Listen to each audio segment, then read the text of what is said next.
Hi guys, let me show you how I achieved this look step by step.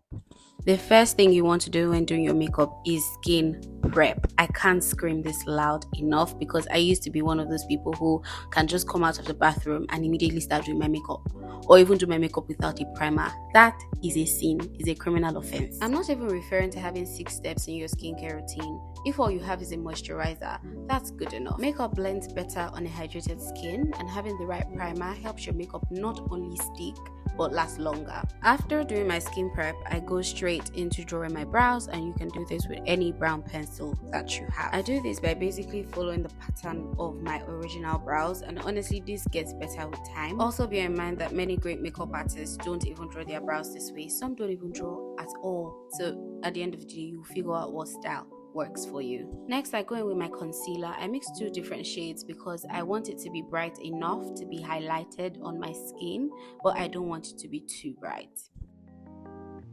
Concealing your brows after drawing helps you clean up the shape and makes you look more defined. The next thing to do is to blend out the excesses. This is one superpower that anybody who wants to do makeup must have.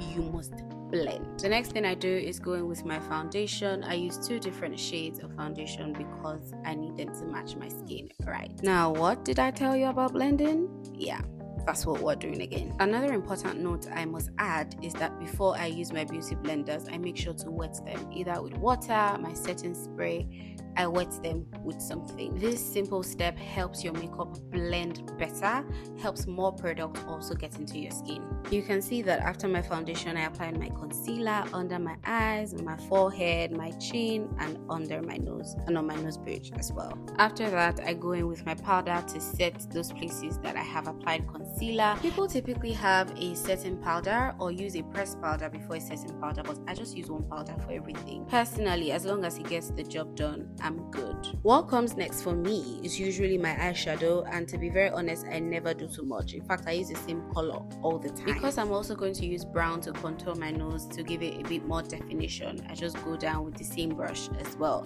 contouring the sides of my nose. Now, this is something people use a contour palette for, or they have special dark concealers or dark powders to do that. The next thing I do is to add the dark powder to the places that I did not add my bright powder to. This just basically gives your face some definition. I have grown to love blush so much. I have 3 fun facts when it comes to blushes. First of all, I don't use cream and then powder. I use just powder because it gets the job done, and I really don't want to use too many products on my face.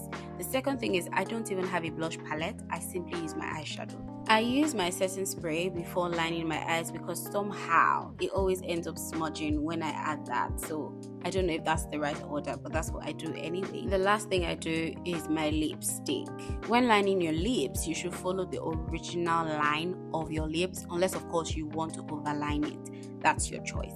Lastly, I add a bit more powder to the highlighted parts of my face just to make them shine, for lack of a better word, of course. And we have come to the end of this tutorial. Remember to like, share, and subscribe. Let me know what video on makeup you would want me to do next.